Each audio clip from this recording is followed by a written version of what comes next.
Hey guys, and welcome to another podcast episode of Spill the Honey episode 2.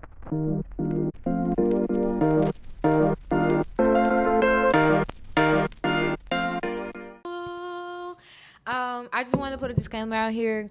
I am so sorry for the delay. Lately, I've been really busy with school and I've been trying to get everything sorted and situated with school.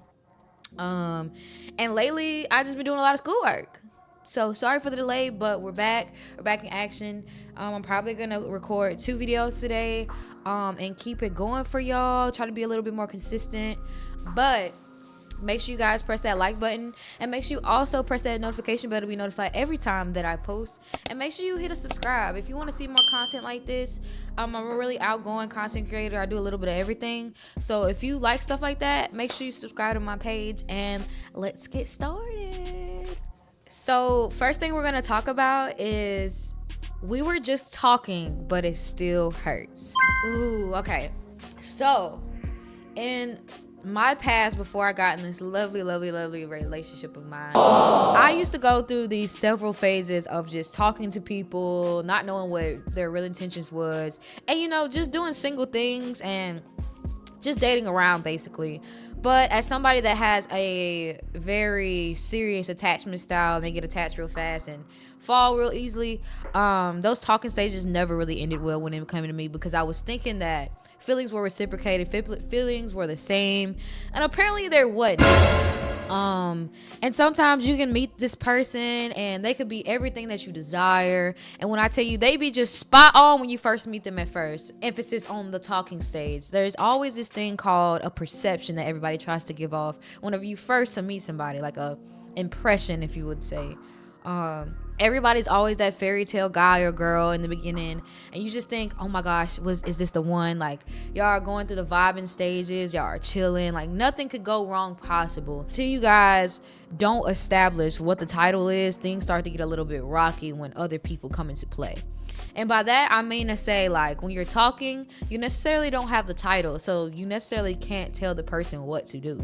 So when things unfold, when you find out the other is texting somebody else or having dealings with other people, even though you guys established that, you guys weren't anything, it kind of hits you a little bit deep, unless you're just not that type of person and that it falls hard and you just don't simply give a fuck. But for my people that are really good-hearted people and love real hard and have a tendency to fall real fast, the feeling whenever you catch somebody that's technically not yours. That shit definitely hits a little different, like. And when I tell you, that's why you always have to establish what things are going on so you won't get hurt in the end. And this is where, like I said in my last podcast, communication comes into play. But then again, you can't help your feelings. Like, you as a woman or as a man, once you know your worth, you shouldn't even settle for being a talking stage for so long. I feel like there is a limit when it comes to talking to someone.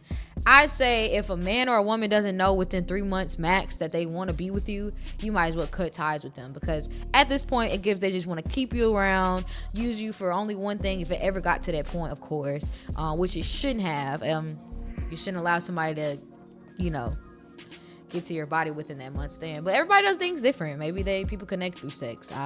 Me personally, no. I mean, I've had my fuck ups where I slipped around and did some things, but it was never no attachments involved. In certain circumstances when I was younger, yes, but when I got a little bit older, it was just like, man, it was just a hookup. Like, fuck it, that's all I want you for.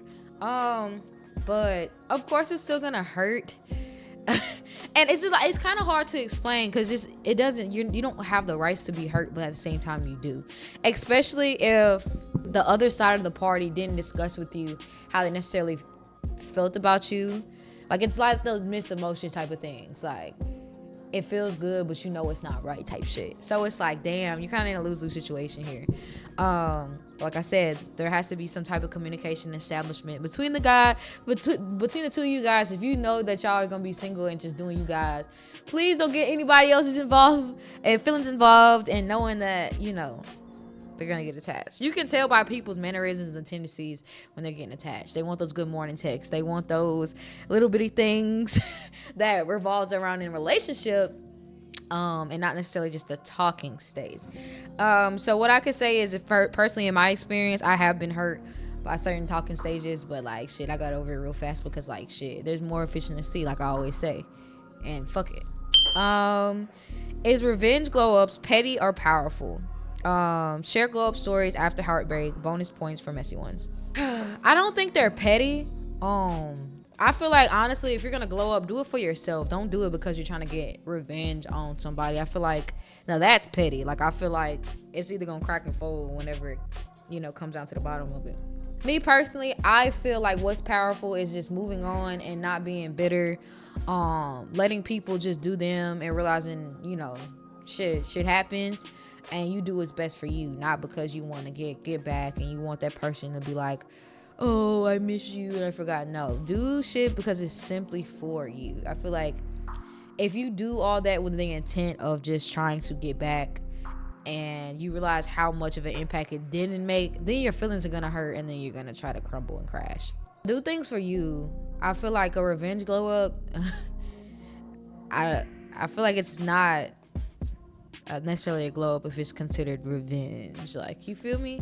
But I be looking on TikTok and I be to see the girls transforming after a heartbreak and y'all look fucking good. So shit, if it takes for you to get hurt in order for you to glow up, hey, so be it. But whenever you're in a situation with somebody, you should already be working on yourself in the relationship, so you won't have to worry about that glowing up thing. You should always focus on yourself whenever you're in a relationship, regardless. It shouldn't take you being hurt or anything to, glow up. So with that being said, I feel like I've had my fair share of like glowing up, I could say. I guess you could say I just feel like I just did it on my own. Like, it really wasn't in no spiteful way. Like, I could give two fucks. I'm gonna be that girl regardless, with the man, without a man. So whatever y'all call it, shit, if it's revenge, if it's anything, everybody got their own time for them to spark and become the best them. So I don't think it necessarily stems off of just people, but some people stem off of hurt. So hey, what is the worst thing I did to an ex or they did to me? I never did anything wrong to an ex, to be real, besides like, when they play with me, I mean, I would go to the deepest parts of fucking hell when it came to them. And maybe it wasn't that deep, but like, they started with me first, so like, I feel like I don't take it that far unless like, you really take me there. Like, I just don't do shit just because. But I never did like no ex like wrong, like wholeheartedly. Like, it's always been an issue within them. Like, I mean, I have my own issues, but I was a good ass girl, so I don't know what the fuck be wrong with them. I have a bad taste in men, but I feel like now I'm gravitating towards something that I feel like that would honestly be good to me instead of what is appealing to the eye. I had to learn that real fast. Next question. Let's see. Toxic, manipulative, and still playing victim. Break down the gaslighting, guilt tripping, and fake apologies they used to control you. Oh boy. I've been in several relationships where gaslighting and guilt tripping used to be a thing. Like, I don't know what the hell was wrong with them. It would be times where there'll be like cold shoulder moments where they know I would be an overthinker and they would do things on purpose to get me to feel bad about myself, or they'll say like hurtful things to really reevaluate my character and make me think that I'm the problem. Like, I used to like literally sit and question myself constantly about even if I was even worth it. Like, am I less than what I thought I was? And it's kind of like a hard pill to swallow now that I'm talking about it, because it's like, I don't know, like shit was weird. Like, I feel like, and according to like the fake apology thing, I feel like I've had that happen a lot as well when it come to my old relationships. Like, honestly, I would sit there and tell them what's wrong and how I don't like how they do this and that, and they would only say sorry just because of the simple fact that they wanted me to shut up about it.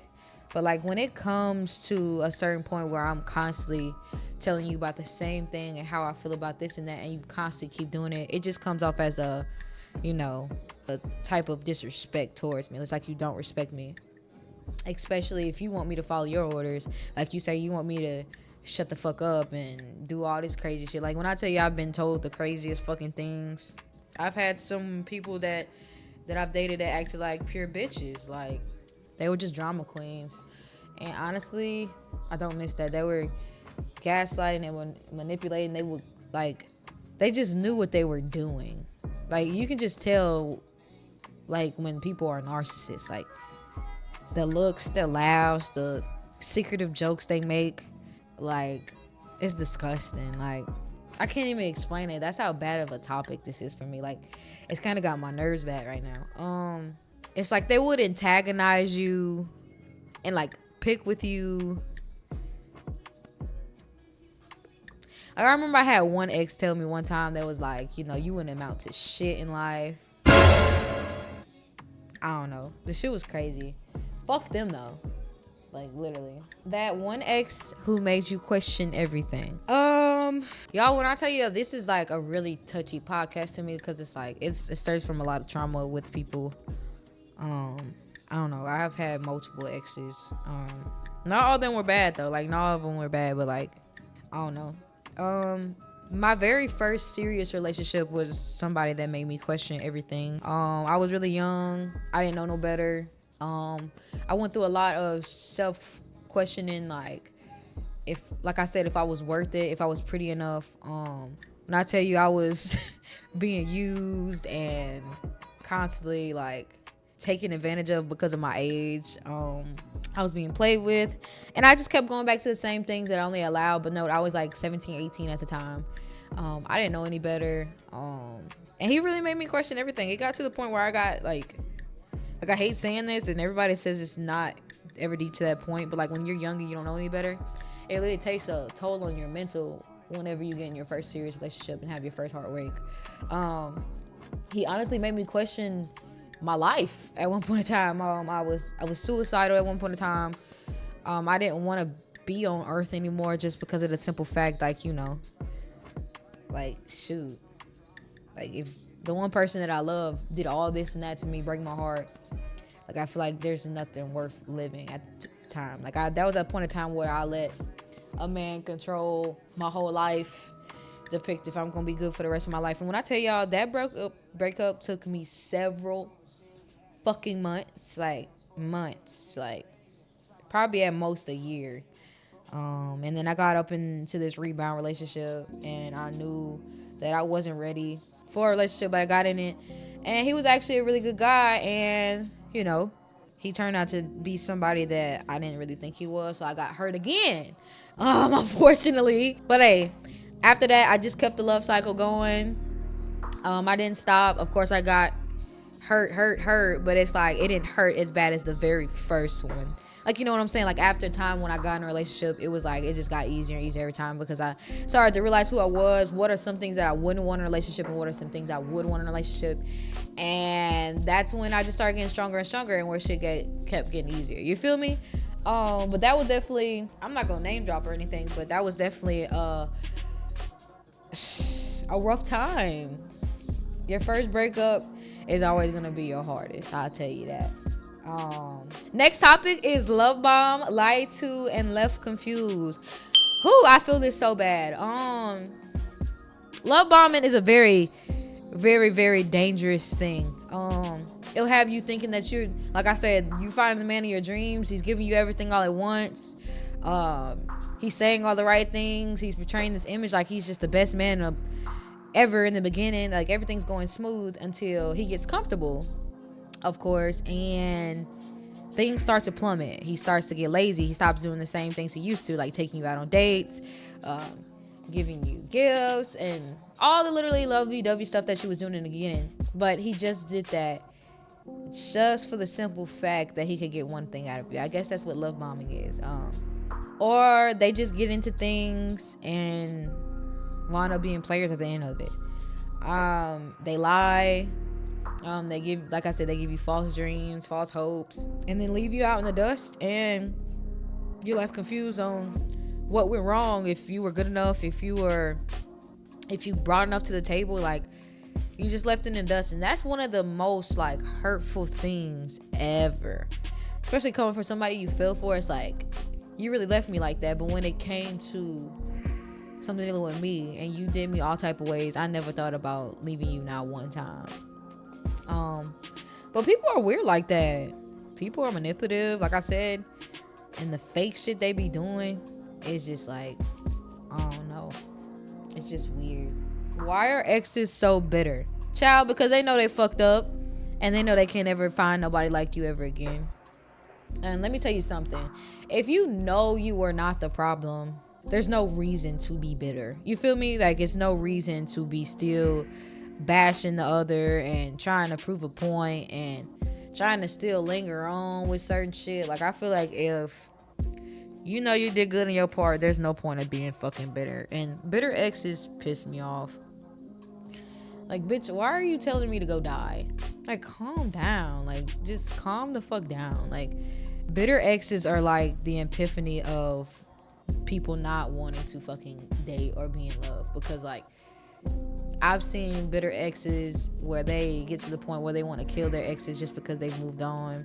They literally do the most for attention. They want your attention so bad that they make subliminal posts. They make stupid shit up to try to ruin your character because they know what they did was wrong. They go and lie. They go do the other most to make your life a living fucking hell. They literally do anything in their power to destroy what you got going on and to turn everybody against you. That's just bitter exes, of course. They're bitter because they can't have you, girl or boy. They can't have you, and they realize what they lost, and that's the only reason why they keep going on. Like, I just never understood exes like that. Like, I had a couple that were like that. That just, like, every time I moved on, they was just simply want to just go on the internet and fucking bash me and saying they want me to die and all this crazy shit. Like, I had one particular ex at one point in time. It got to the point where he was like fucking telling my new and current boyfriends that he would hurt him. Like, it was that fucking serious. Like, and somehow in some way he always wanted to keep attachment. Like, he just wanted to still stalk my socials and still do all the type. He was just fucking weird. Like, he was just a fucking weirdo. Like, I have exes that still speak upon me to other people. Like, I have exes that literally go out their way to, like, still speak upon me. Which, kudos to you. I mean, I don't give a fuck. But, and he just watches off of a fake page the whole entire time. And coming to find out, he was trolling on one of these pages just because he got mad because he couldn't get in contact with me anymore. And it was fucking weird. I should insert a screenshot over the side what the fucking page was called. But that shit was fucking wild, coming to find out who it was. It's just weird. Like, people are just weird, like, when it comes to me. But I just let people be people. Your ex isn't a good person. They're just quiet about their toxicity. You know, one thing about me, I despise people who puts up this, like, front, like, I don't know. Who puts up this front, like, you know, they don't do no wrong, they're an angel. They convince everybody that they don't do any wrong, and oh, I just be chilling, like, I really don't do nobody nothing. And let me tell y'all, the quietest people are the sneakiest motherfuckers. When I tell you the motherfuckers that fucking I'm really a good person, like, constantly saying it over and over to prove to everybody that they are. People who, like, always talk about how they're such a good person really don't be good people. And you really have to, like, get to know these people behind closed doors. Like, I had, like, one ex in particular that I was, matter of fact, my very first relationship, he had a tactic of, like, when we broke up, it was more so of like he was trying to make it seem like, oh, I was the issue and that he blew up for me, and it was kind of like weird to me because like this whole time we were together, you were doing everything very evil towards me. I used to hear you talk this certain way about women, belittling women. I feel like good people admit to their faults. They're not always good. Like, I feel like good people take accountability. Like, I feel like good people are not always good people and can admit that.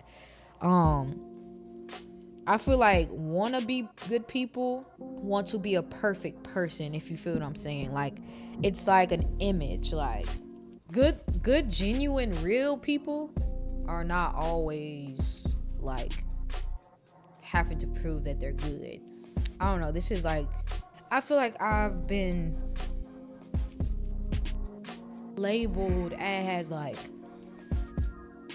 I fucking knew this shit was gonna happen. I did. I feel like let me just keep it. I'm gonna keep it a whole 100 for the podcast. Let me start over. All right, we gotta man up, chin up, and chest out. I know I've been like kind of off this whole podcast, but hey, let's get vulnerable. Let's talk about it. Has had like everybody like turn against her all at once, and never got that voice to say like, hey, this is what happened and this is what really happened. And when I tell you, I've had so many occurrences like this where I never got to have a voice, and people ran with the narrative about me, never actually got to know me for real. And I guess that's like kind of why to myself, like, men are really scary, bro. Like, I've always been like a really good person to people until I had to get out of character for people. So it's like people have a tendency to like run with the reaction that they gave them whenever they did something to me, and try to paint to everybody else that's the only side of me. They never paint out the good. They never paint out what I did for them and all the good things that I tried to do to help them. But nobody ever asked like what made me cause that way, because I'm really not that person. I'm a good person, and it's either you want to come and find out about that or believe what everybody else got to say. Don't let people fool you. The same people that y'all praise and look upon so greatly about all this guys behind masks, that deep down they're really malicious. Do great at what they do, and it's acting. They do great at what they do. That's all I gotta say. And for somebody that is not afraid, they're expressing themselves and seeing themselves, like expressing to everybody they are vulnerable and they have faults. It hurts people like us because somehow those people that's so theatrical and that are great actors always win. They always win the battle over people believing them because they're so great at what they do, right? Grammy Award goes to Final Say So is the good Lord above. You can be good. You can be good.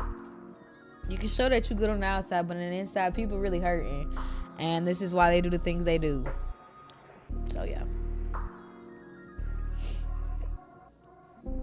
But, alright, guys. I'm going to wrap this up. I'm sorry to make this so vulnerable. I know I wasn't really up to par today. I'm really not feeling too good, but I just wanted to push out this video for you guys. It did get a little vulnerable, so y'all have to excuse me. So sorry for that, but it won't be another one of these maybe. But I'm a real transparent podcaster, you should say. So you're gonna get the cries, you're gonna get the laughs, you're gonna get the smiles. And yeah, thank y'all for watching Spill the Honey episode 2. Peace.